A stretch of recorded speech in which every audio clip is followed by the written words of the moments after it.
Okay, well, let's talk about session 6 of Expressing.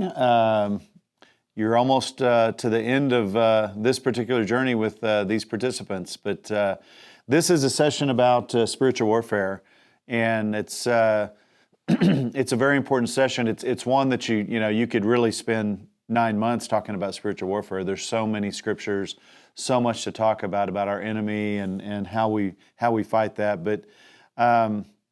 Rocky thought it would be important to have at least one session about this as a warning to our participants that there's going to be opposition as they go try to live it out, as they go forward with their journey, that there's going to be an enemy and an opposition. So there's a lot of great discussion in scriptures about the armor of God, about different aspects of that, and the main thing that is really focused on in this session is what's going on up here, because most of the way the devil works is in the temptations of the mind that work their way into our heart and into action.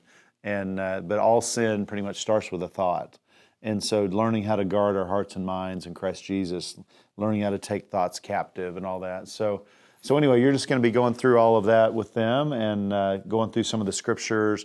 There's a couple of really great excerpts from about Roman warriors and kind of how the comparing fighting a real battle versus to fighting a spiritual battle and the shield of faith and all that. So I think you're going to really enjoy that.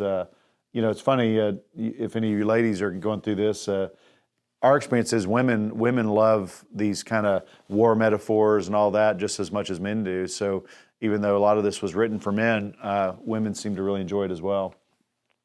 So the next thing that your participants are going to be doing is the commencement. So it's our final time together.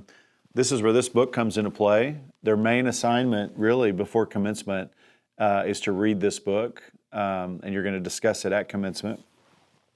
We also want them thinking about kind of the journey they've been on and reflecting on that. So there is a short assignment with some questions for them just to reflect on their journey and where they've been. But again, this book will really help them start thinking about their life moving forward as a disciple and as a disciple maker, and what it means to reach back and help others get where they need to get. So anyway, that's all pretty much for session 6. So at our next time, we'll talk about the commencement.